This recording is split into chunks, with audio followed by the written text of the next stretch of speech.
आज हम देखते हैं अभिज्ञान शाकुंतलम के प्रथम सर्ग का 16वां श्लोक। और 16वें श्लोक का जो प्रसंग है वो 16वें श्लोक का ये है कि जब राजा दुष्यंत महर्षि कण्व के आश्रम में प्रवेश करते हैं और वहाँ का जो वातावरण है, वहाँ का माहौल है, उसको देखते हैं तो वो उस आश्रम में आगे की ओर अग्रसर हो रहे हैं, आगे बढ़ रहे हैं। और आगे बढ़ते बढ़ते देखते हैं राजा कि शकुंतला अपनी कुछ सखियों के साथ, जो आश्रमवासी सखियां हैं उसकी, उनके साथ वहीं उद्यान में उनको दिखाई देती है। तो जब राजा शकुंतला को देखते हैं तो शकुंतला को देखकर जो वनवासी परिवेश होता है, वनवासी जो महिलाएं हैं या जो वनवासी लोग हैं, उनमें और शकुंतला के जो शारीरिक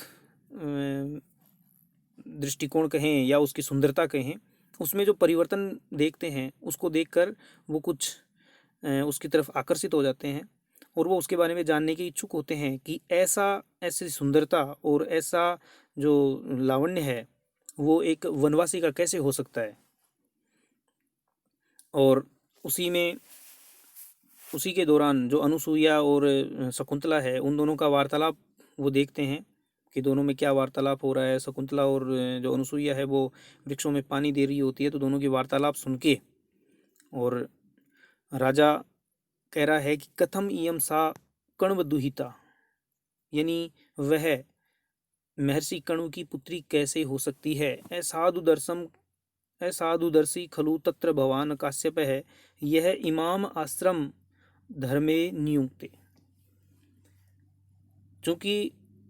राजा शकुंतला को वृक्षों में पानी देते हुए देखता है, मटके से, घड़े से पानी देते हुए देखता है, तो वह कण्व ऋषि के प्रति थोड़ा अदूरदर्शिता का भाव के लिए कहते हैं कि वह इसके साथ न्याय नहीं कर रहे हैं। और उसके अपने बात के समर्थन में वह एक श्लोक भी कहता है कि असाधुदर्शी खलु तत्र भवान काश्यप है, कि हे आप जो काश्यप ऋषि कण्व हैं वह असाधुदर्शी हैं, दूरदर्शी नहीं हैं, भली प्रकार से देखने वाले आप नहीं हैं। यह इमाम आश्रम धर्मे नियुक्ते, जिसने इसको, इमाम यानी इस शकुंतला को आश्रम संबंधी कार्यों में नियुक्त किया है, क्योंकि इदम किलाव्याज मनोहरम वपुः तपः क्षमम साधयितुं यह इच्छति, ध्रुवम से नीलोत्पल पत्र धारया शमीलताम क्षेत्तुम ऋषि व्यवस्यति। अर्थात राजा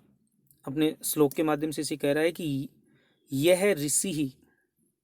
जो अंतिम पंक्ति है समीलताम क्षेत्तुम ऋषि व्यवस्यति,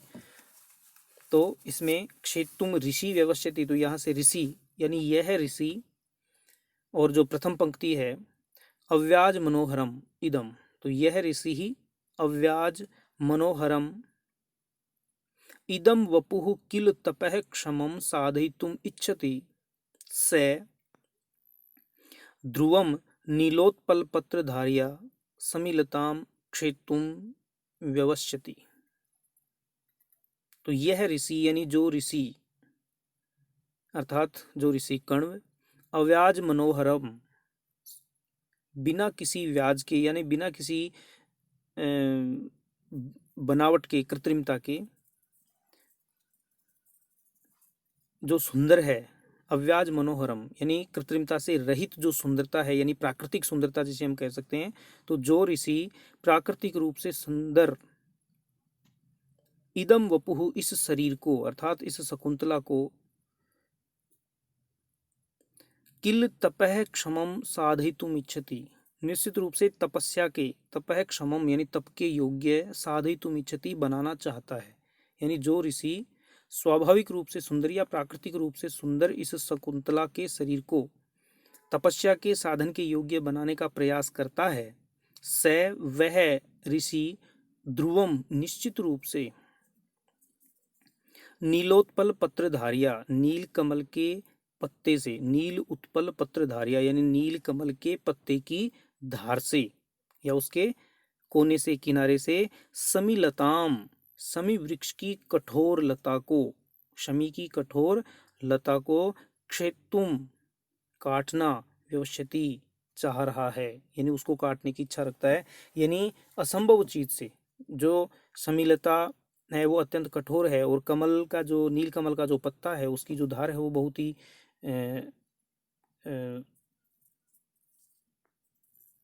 इतनी मजबूत नहीं है कि वो उस समीलता को काट ले, और उसके योग्य नहीं है, फिर भी वह ऐसा असंभव कार्य करने का प्रयास कर रहे हैं। भवतु पादपांतरहित एवं विश्रब्दुम ताव देनाम पश्यामि इति तथा करोति। और फिर राजा कहता है कि अच्छा जो होगा देखा जाएगा, जब तक मैं वृक्ष की आड़ में रहकर ही पादप अंतरहित यानी पादपों के अंतर निहित होकर ही, यानी उनके पीछे छिपकर ही, विश्रब्धम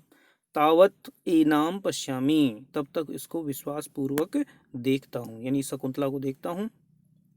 इति तथा करोति, और ऐसा कहकर वैसा ही करता है। और फिर शकुंतला और जो अनुसुईया है वो दोनों आपस में बातें कर रही है, और उनके वार्तालाप को वह सुनता है और उसको देखता है। फिर राजा कहता है कि कामम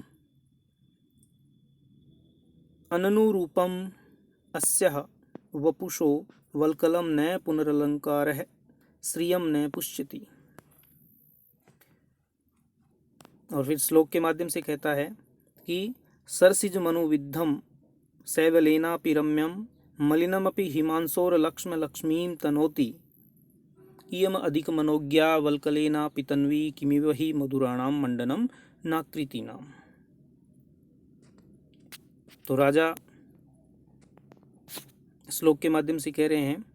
कि सैवलेन अपि अनुविद्धम सरसिजम रम्यम, सरसिजम अनुविद्धम सैवलेनापि रम्यम। तो सैवलेन अपि अनुविद्धम सरसिजम रम्यम भवति, हिमांशोः मलिनम अपि लक्ष्म लक्ष्मीं तनोति इयम तन्वी वल्कलेन अपि अधिक मनोज्ञा हि मधुराणाम आकृतीनाम किमिव मंडनम न भवति। सैवलेन अपि अनुविद्धम, यानी इस श्लोक में दुष्यंत शकुंतला की जो वेशभूषा है,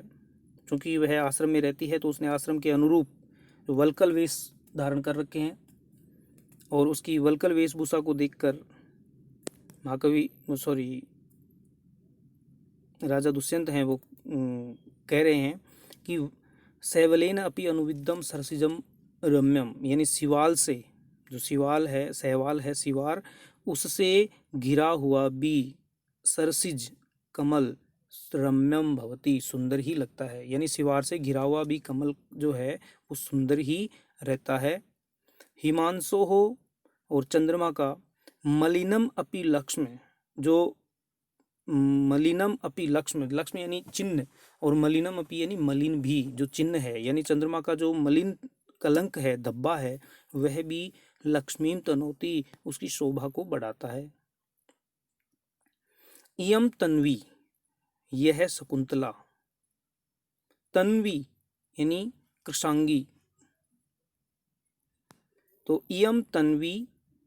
यह मधुर अंगों वाली और कृशांगी, मनोज्ञा अधिक मनोज्ञा अस्ति, यह कृशांगी शकुंतला वल्कलेन अपि, वल्कल वस्त्र से भी